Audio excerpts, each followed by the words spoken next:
So there's a client, they wanted a new logo for their brand.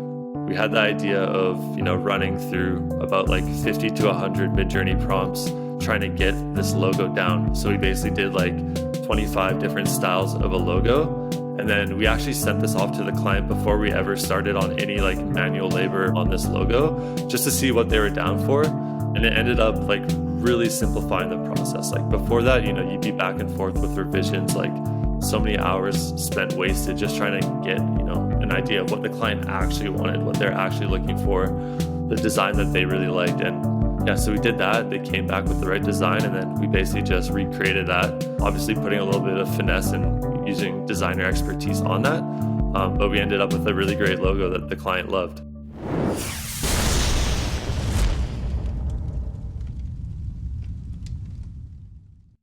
Are you a Shopify brand owner looking to win, keep, and grow your customers? Everyone knows apps are fast becoming the best way to increase retention and boost sales. A sleek and engaging app normally means two things, time and money. But AppTile have changed the game. Their seamless no-code editor enables beautiful, personalized journeys for every customer. And with their free plan, nothing is stopping you from getting started. You'll pay as you grow, not as you go. So whether you're just starting out or a Shopify superstar, head over to apptile.com today and start designing your dream app. It's all killer, no filler. And I'm Eric. I'm here with Cam. This is the D2C podcast, and we have another first-timer on the podcast, Mr. Austin, from the creative team over at Pilothouse.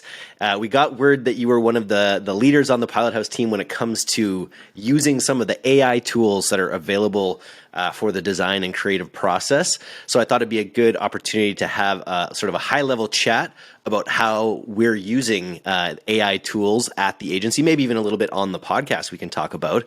But Cam, why don't you kind of put this one together? Why don't you kick it off with some of your thoughts? Okay. Well, I feel like Austin deserves a good intro here. Austin, been working with this guy for a while now. I feel like he is not only like AI obsessed, he's a heavy user himself, both at Pilothouse and his own personal content creation. So I thought he'd be a good guy to bring on the pod, talk about how not only, we're using it or not using it at Pilothouse, but also just talk about some of its limitations currently. But what I feel like people don't often talk about is how they use AI tools kind of in tandem with one another, because I don't think there's any one perfect AI tool yet, but obviously they're moving in that direction. So I think he's got some cool perspectives that I want to run through. Very cool. Austin, how are you utilizing AI in your day-to-day?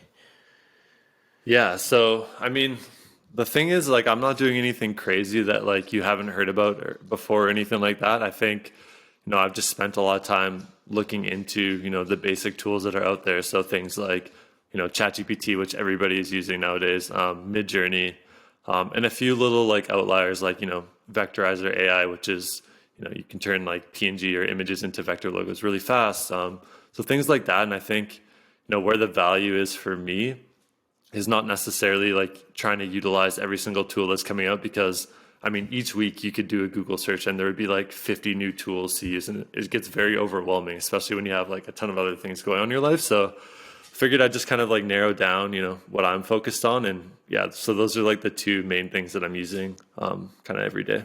I think the most interesting area, like everyone knows you can make fantastical images on MidJourney. But a lot of them end up having the same look. They're always cyberpunk for some reason. And you can really tell. And I think the real magic for what we're talking about today probably happens when you're integrating product shots into new areas. You're utilizing a lot of the standard and classic like e-commerce images that you use, and then pumping them up and extending them and doing really cool things with AI, rather than just being like, make me a cyberpunk dystopia with a great toothbrush. Yeah, totally. I think, anybody can go in and type in like that exact prompt and they'll get something. And that's where it starts to look like a lot of other people's stuff. I think what's important, like say if you're looking into MidJourney, it is kind of like three key areas in order to get those really good prompts and designs. So looking at like context, so making sure that, the AI or ChatGPT or whatever you're using like knows what you're talking about, what you're trying to accomplish, and really just like what your goal is. The second part of that being instructions. So you need to, tell it exactly what you want it to do, give it the steps just like you would, any employee or anybody in your life. that you need to do something, and then give it examples. So you want to give it like reference points, so it has kind of a, frame of reference for what you're actually trying to accomplish. If there's anything that you've seen that you're trying to replicate, things like that. So, for example, like if I'm going into a MidJourney prompt, I'm going to first teach it exactly what MidJourney is, all of the different like elements that could go into a prompt that I would want to use.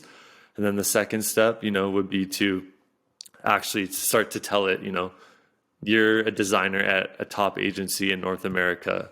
Here's this problem that we have, or here's like this goal we're trying to accomplish. Now it's your task to go ahead and execute this based on, blank, blank, and blank kind of thing. So go back to the first task for a second there. I was just unclear that you're first of all saying like, yo, you're an AI. You actually have to tell MidJourney that it's an AI. I've never level set with it before like that. Yeah, for sure. Yeah. So I felt you just want to tell it like what it is, what its job is, what it's supposed to do, like what its role is. Otherwise, like, it's just so broad.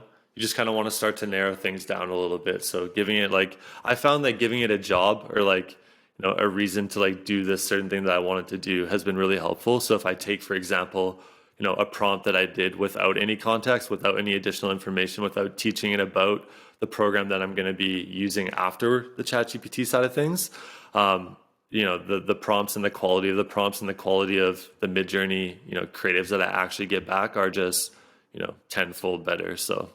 Cool. I feel like I think you've got an interesting context or perspective on this, Austin, because I have so many conversations, and I bet you get asked similar things. Like Paul shot me a message the other day asking how we at Pilothouse use AI to create content on a regular basis, and I feel like everyone's kind of looking for a silver bullet, AI solution to create content, and we're often looking through the paid advertising lens, and I think like the reality is AI. For at least how we use it, tell me if you think differently, Austin. It's kind of like into two different brackets. There's like ideation and conceptualization of what you want to create, and then there's the actual production of content.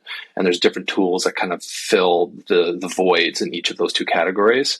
So maybe a good place to even start is, what has AI like been useful or helpful for you, and what honestly does it suck at, and what are its current limitations? Totally, yeah. I think. Yeah, like you said, like the biggest thing that people think about when they talk about AI or when they look at AI is they get scared and they're like, AI is going to take my job, like AI is going to do this, going to do this, going to do this, and I can't do that anymore. It's not the case, like especially right now, it's definitely not the case. There's this good quote by Seth Godin. I went to a AdWorld conference and he mentioned this, but AI has been around for like 100 years. We've just been defining what AI actually is and what it can't do yet. Like cameras were invented almost 200 years ago, and they instantly replaced like painters and mediocre painters. Professional and talented painters could never be replaced by cameras because they had, quality in their craft and they were very good at it. Then when cameras became available, like in your pocket and like cell phones, they replaced mediocre like wedding photographers because now anybody could take wedding photos of the bride and groom. But those professional wedding photographers still get hired to this day. They still are employed and they don't have to worry about it.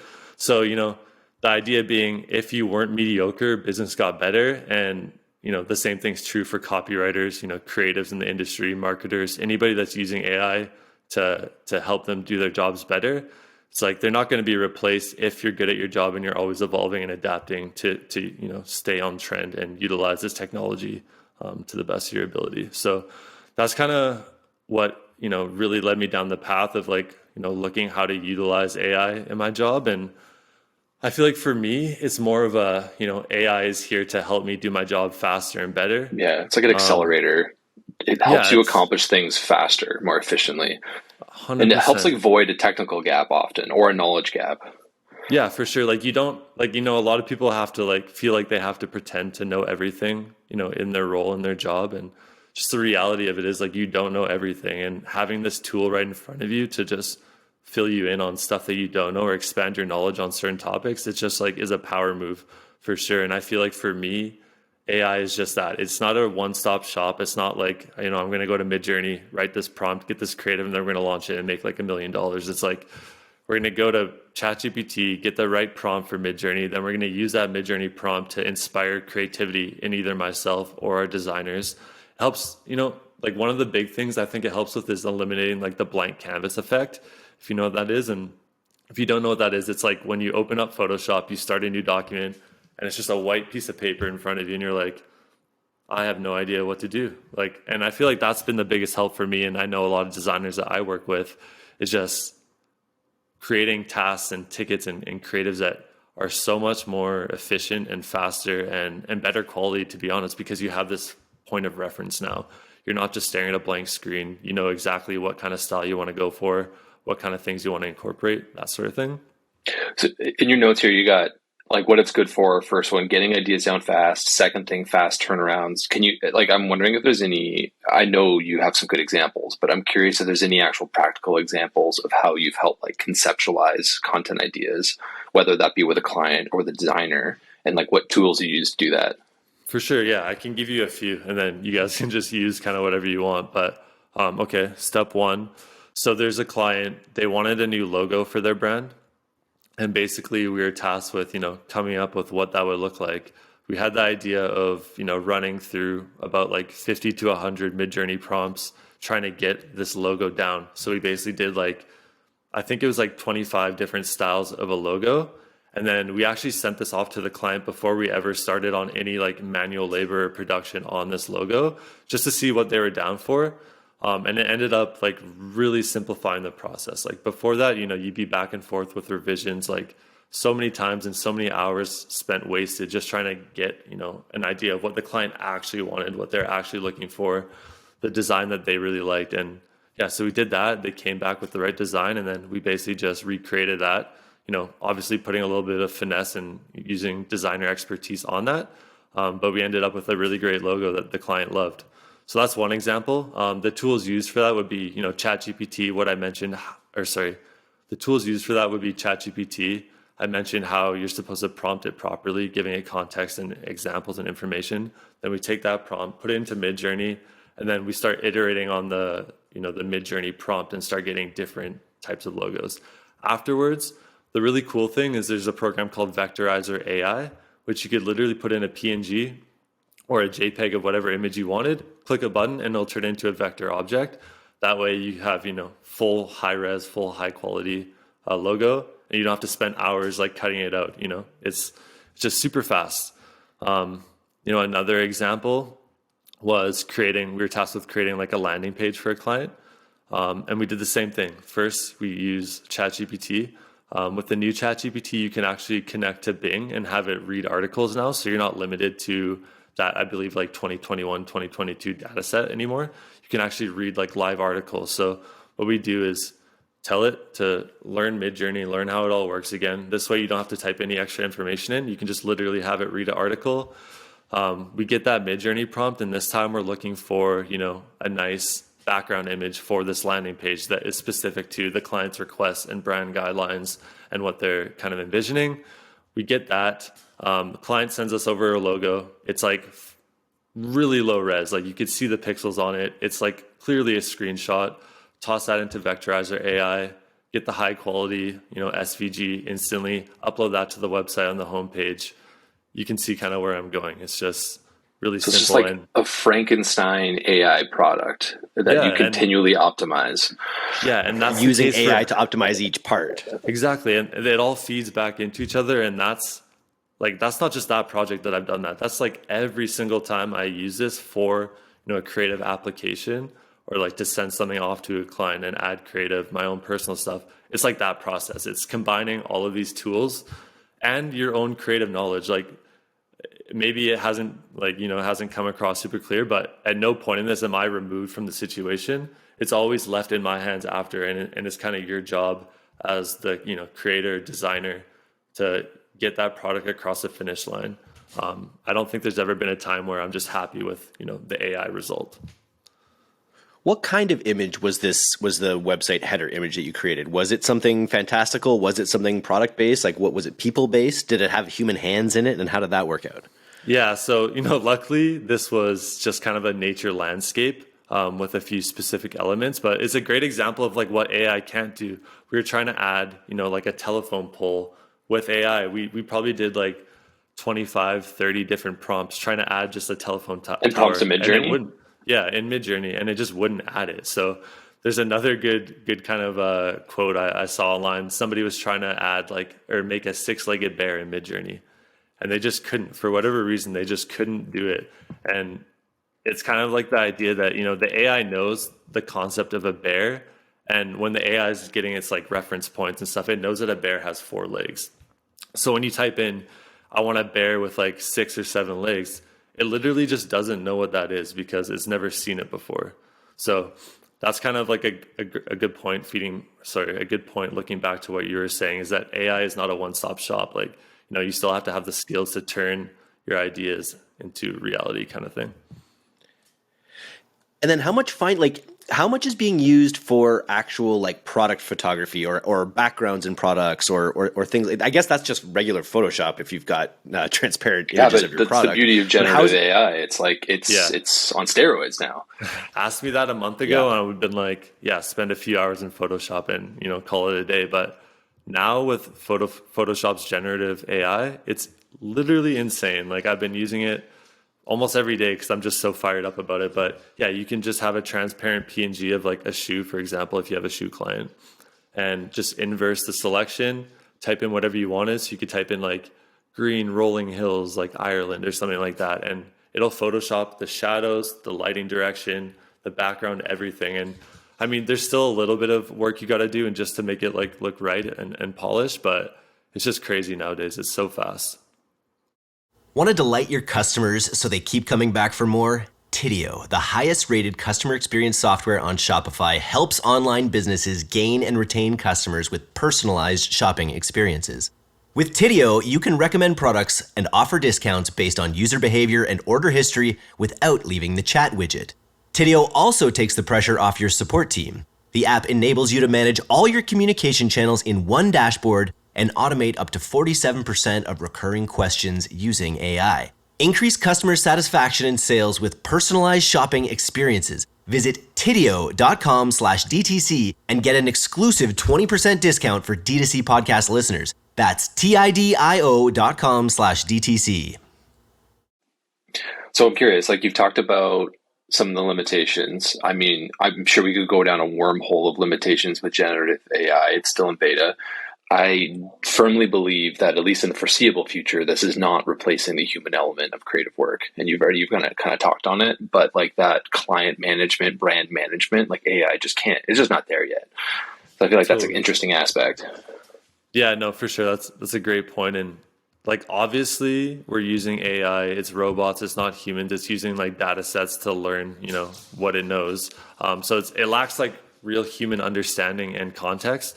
It can like mimic human responses. I'm sure you guys have gotten copy back in ChatGPT that's like it's almost there, but it's missing something. So that's like obviously a really big limitation and kind of where you come in as the creator to kind of like fill those gaps. It struggles with originality too, I've found.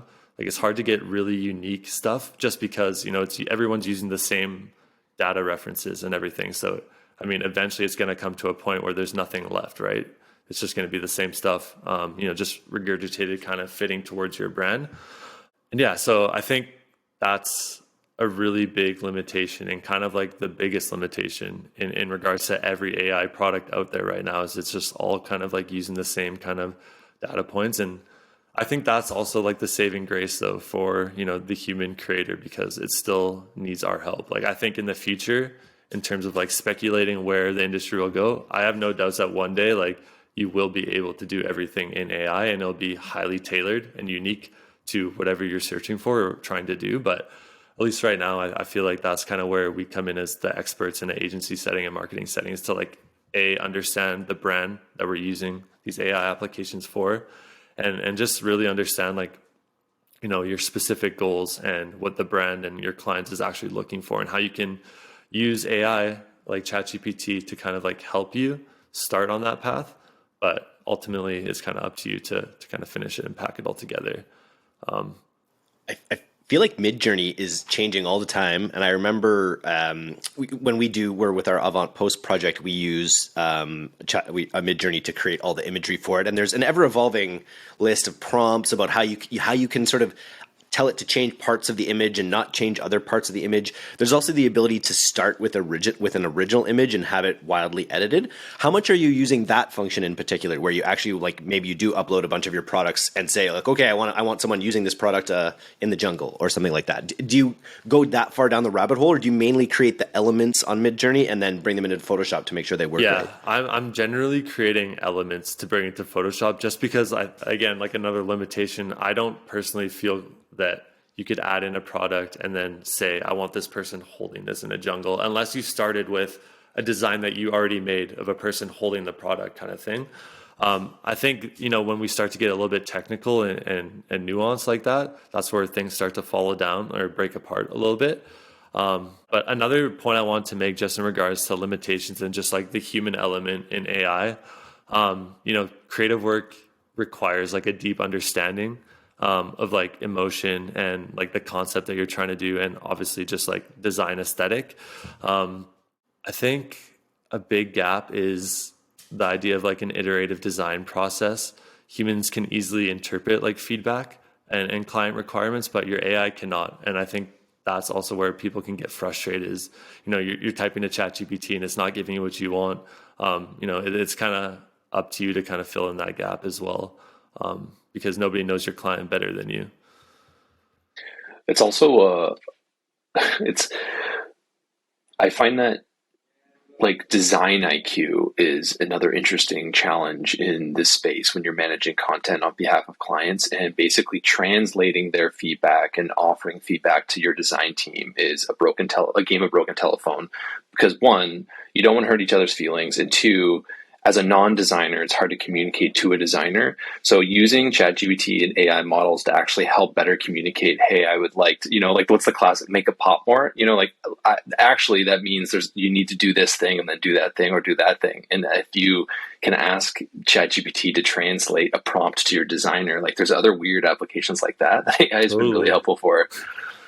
Yeah, that's a great point. And it's something I didn't even really think about, because I do have that kind of like design background. But for people that, aren't as well versed in like, using the hands-on tools and whatnot, like, yeah, literally just interpreting your feedback or revisions through ChatGPT to better speak to like a designer or an artist would be really cool.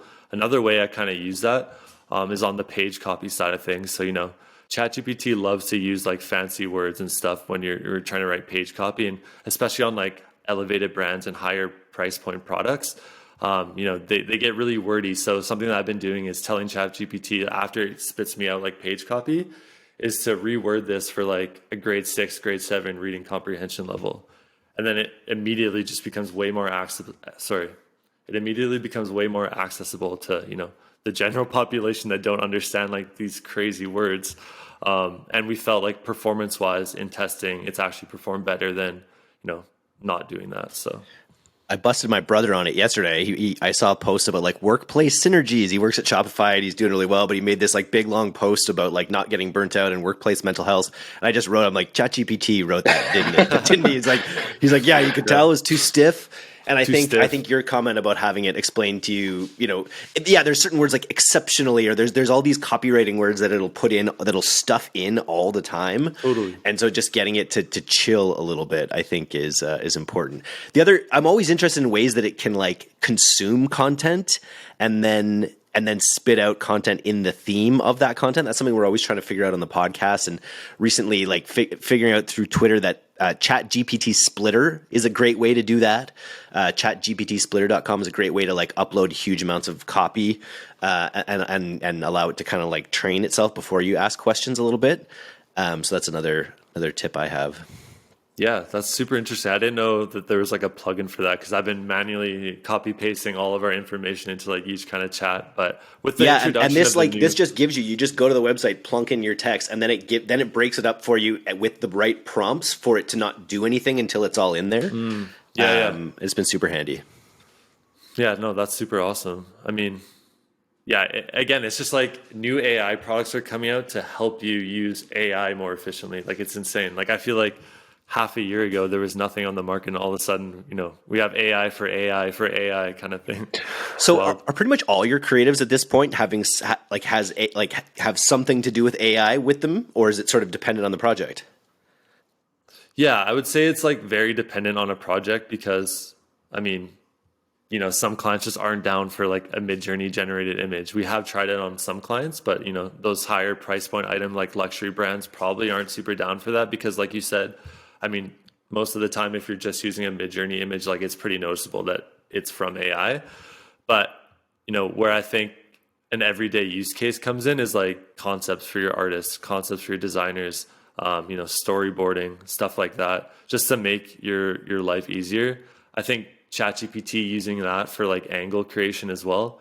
Something else we've been doing is literally like plugging in all of the reviews exported of a brand into ChatGPT and then getting it to sort by keywords, certain things that people might be saying about the brand or shoe that you want to know, so that you can put it on ads or ad copy or anything like that. We've been doing that a lot lately, which has been really helpful. Yeah, I think it does have an application in everyday use, but it might just not look like what people would think it looks like. It's not like generating an image to post as an ad. It's like concepts, little bits of copy here and there, ad copy, that sort of thing. Lots of iteration. As someone who I've never really, like I can use Canva pretty well. I've never really mastered Photoshop, but I've always had a good idea, like for putting together vision boards or thinking about concepts and thinking about them creatively. So it's like for someone without those skills, it's an absolute godsend because it allows you to like visualize something, and even to give to a great designer or an illustrator that would have been on a napkin before or could have looked absolutely terrible. So it's like it really does like democratize that ability to be creative, which is what we're all about. 100%.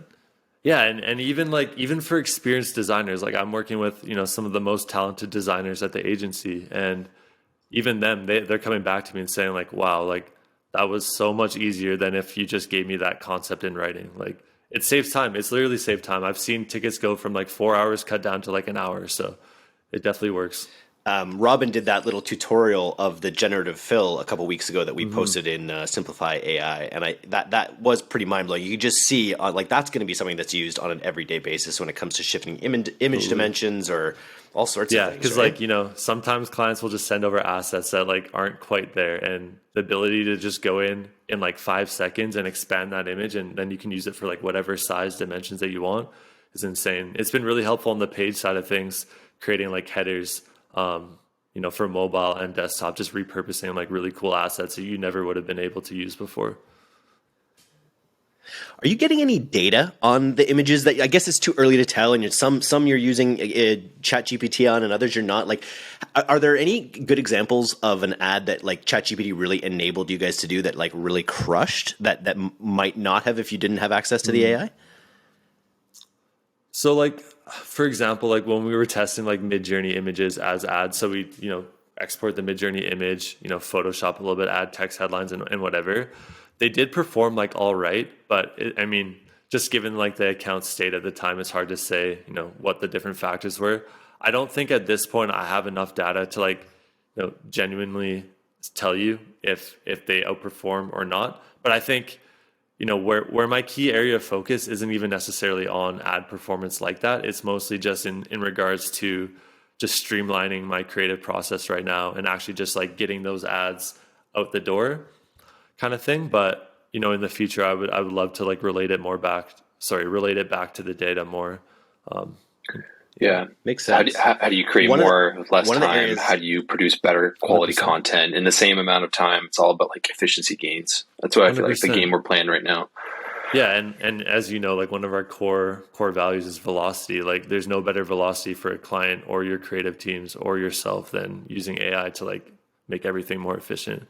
And I know like when AI first came out, like when ChatGPT came out, it felt like I was cheating. You know what I mean? It's just like, it doesn't seem like right, but it's like if you use it in the right ways, it's just going to make you better at your job. So I feel like people should just kind of not worry about the kind of like feeling that comes along with AI assisted work environments. And so much grunt work too, like, coming up with your 10 avatars for a brand based on your customer research. Like, you could do that. You could easily spend a day or 2 days or 3 days doing that, but why would you when you can get it all printed out directly for you? The other area I see really flourishing, this is kind of unrelated to this, but like I see it on my TikTok feed, people talking about affiliate marketing. I feel like affiliate marketing is going to have a real boon with AI. People are just able to create simple stories, create visuals for them, create a mascot, create someone to say whatever the script they want, and then they could set up a million TikTok accounts and just like start banking on organic traffic if you can put some content together. I see that being a huge opportunity for people individually going forward. Totally. The video side of things are getting wild fast, like really, really fast. Just like voice synthesizing, like deep fake, like video face replacement, everything like that. I feel like it's going to be a really wild next 5 years. It's going to be crazy. Yeah. We already see Kanye out there, clone. Yeah. So, no. Yeah. Have you guys seen like the AI like songs that are going around? Like people are making alt Spotify accounts and uploading like Juice WRLD type songs where they produce and sing the whole thing, but then they just put AI like artist song or like voices on top of it. It's wild. Well, let's have you back next time. We talk about some more video stuff and just check in on how your creative process is doing. But yeah, I really think this will help full stack marketers out there, anyone on the creative side. Make sure, if you're not one of those, make sure your design team listens to this podcast. Thanks for coming on, Austin. This was awesome. Great debut. Yeah, no, I appreciate it, guys. Thanks so much. See you guys. Appreciate it.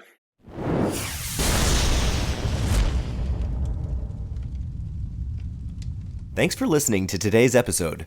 If you're not getting the D2C newsletter, you can subscribe for free at directtoconsumer.co. And if you want to learn more about Pilothouse's all-killer, no-filler services, take off to pilothouse.co. I'm Eric Dick, and this has been the D2C Podcast. We'll see you next time.